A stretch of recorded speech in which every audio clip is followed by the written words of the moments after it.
What's going on, contenders? Today I want to go over common jab mistakes, and I guarantee that as a beginner or at some point in your boxing, you were making these mistakes. If not, you're making them now and you're not aware of it. Okay, first mistake. This is the most obvious one. It's going to happen to everyone. You're probably not even aware of it. Is before you throw, you drop your hand. You drop your hand to pump it because we get more power here. So we want to drop the hand and pump it. Almost everybody does this until they finally become aware of it. Here, whatever you're doing, whether your hand is here, whether your hand is here, you do this kind of drop and pump, right? Also, after the jab, same thing here. You may hear, and then the hand comes back like this. Okay? You have to learn to throw that jab from wherever the hand is. Even if the hand is moving, here, look, boom. I want to throw the jab from wherever the hand is. Here. I do not want to let any pump backs or any drops. A little bit, you'll see a lot of great fighters, a little bit okay as they're launching through their body, but especially this, you got to watch out for that. And the drill for it is just awareness. Look in the mirror, work on the back, be aware of your hand. When you throw, here, keep it in your vision, and let it only go forward. If you want to move it, that's fine. Okay? It only goes forward. If you don't become aware of this hand, then you're going to get into this habit of boom like that. You're going to tell everybody your jab is coming. They're going to be able to make a phone call, send a text, and then block your jab. You're telling everyone it's coming all day long. So this is the first mistake, and one of the most important ones you got to work on. All right, number 2, you're going to get tired in your sparring, you're going to get tired on the bag, and you're going to start to push that jab. And the push comes from a couple things. Number 1 is you're getting fatigued. So now, throwing a jab, which is basically 1 pound, is like trying to dumbbell press a 30-pound dumbbell. You're like, and the second thing is, you don't know how to relax. So you're here with tension, you're tense like this, and then of course, it takes more work because you've got to overcome that bicep tension. It's almost like if you're holding an imaginary weight in your hand. So 2 things you have to do. One is, first, you got to work on that jab multiples in a row so that you build up the stamina and the endurance. And not just enough to go, all right? So you want to start to throw 3, 4 at a time. Boom, boom, boom.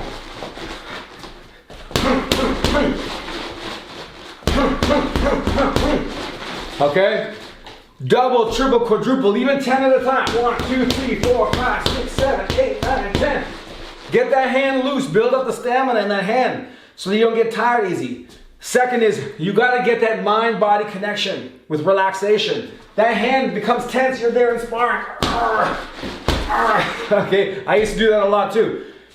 Get that hand. Relax. Bring it back. Okay, this is how it should feel.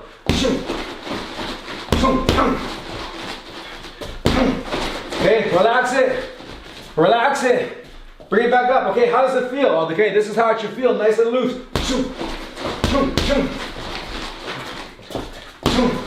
Learn to rest it. Learn to rest it while it's in its position. Remove the tension. Work on the jab. Work on high volume jabs. That's going to get loose. That's how you're going to get rid of that pushing so that you're not in the 3rd round of sparring and then going like this, trying to bludgeon somebody. I've been there. And it really, you got to work at it, but you can accelerate that improvement by relaxing and working on it as well. All right, number 3, I used to do this one a lot, reaching, right? You want that jab to get there. You want it to get to the opponent. So what better way to get it there than to make that jab get all the way there, okay? Problem is you're off balance. You can't throw another punch. Your feet are stuck where we are. You get nailed with the uppercut, or the person they can hold their ground just stands there and watches you reach, boom, boom, boom, and then counters back. Sometimes it can work if you're good. Okay, you're like an Ali, okay, or like a Hopkins. Sometimes reaching can work if you're good, and then you can deviate from the standard. But this is not for most people who are boxing. Most people are not on that level. So here, you got to bring your feet and your body with you. Okay, keep your hips under your chin, under your shoulders. You don't want this. Okay, so watch out for this. I used to do that a lot. Probably my number 1 mistake with the jab. Fighting taller guys, fighting taller people. You want to reach and then to the body. Reach even more like this. Bring your feet with you. Here. Okay, make sure you're close enough. Okay, if you have a hard time getting close, then you have other problems. Head movement, hands up, it's a different element altogether. But from here, out here, reaching like that, leaning and reaching, again, if you're good, you can do it as a variation on the jab, but not as a beginner working as your standard jab. It really just means that you don't have the legs to get you there. So work on getting your legs to do the work for you. All right, that's gonna make your jab a lot better. Allow you to follow up with more punches, get caught less, all kinds of stuff like that. So bring your feet with you, no reaching. All right, number 4, this one's kind of obvious, talked about a lot, flaring the elbow. What happens when you flare that elbow, okay, you start to hit with the pinky, with the side of the fist. You don't get a nice shot. Also, it tires out the shoulder a bit more, okay, and you start to tell the opponent that it's coming.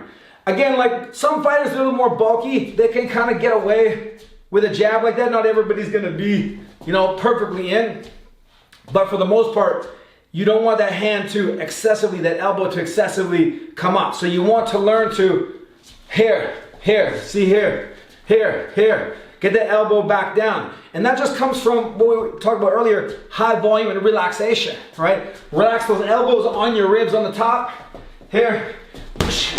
You can start with the fist, vertical like this. And then you can work it horizontal. One way to imagine is you're corkscrewing it up.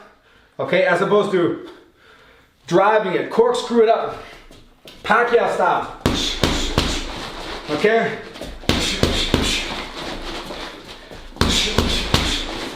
All right? A little bit is okay. And again, depending on how bulky you are. You just have to watch for excessive flaring, right? Telegraphing, hitting with the outside of the fist. It's just something that you're gonna work on from practice and relaxation. Boom. It's gonna come to you. It's gonna make it your jab faster and the opponent won't be able to see it as easily. All right, mistake number 5. As you get more experience, you may have a good jab, but you only have one kind of jab, and that's just your jab. Here it is. Okay, here I go. Boom. Okay. Boom.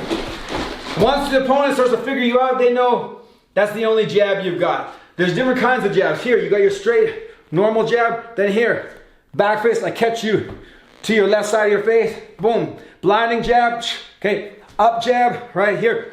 Driving jab. Here, outside with a corkscrew jab. Boom, boom. You want to get used to playing with it. Double and triple jab, high, low. Here, you get it mixed up. Quick. Okay, you just touch it. Just touch it. Okay.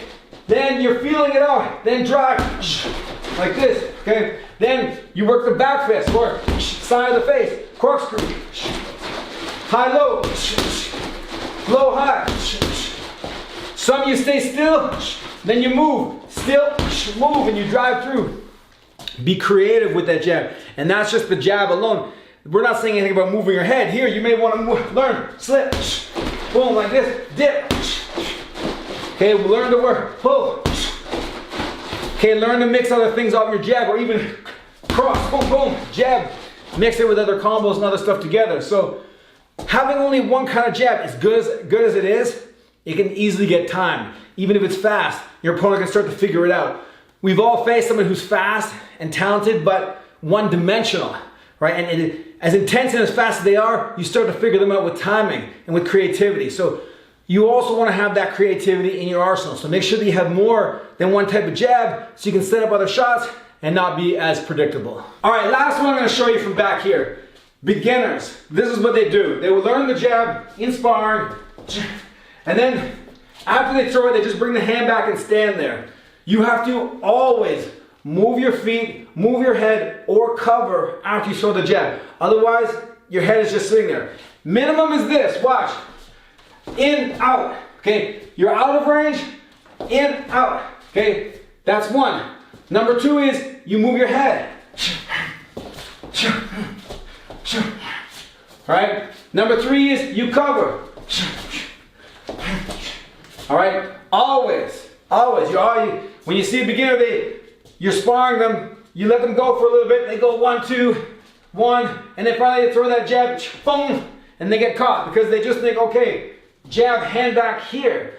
Hand back here is just a basic position. It's the minimum that you need to do, but it implies that, hey, I'm back out of range. You don't want to be in range and then just put the hand there because your whole face is wide open for a counter. So when you're working that jab, here, it's in and out, or move the head.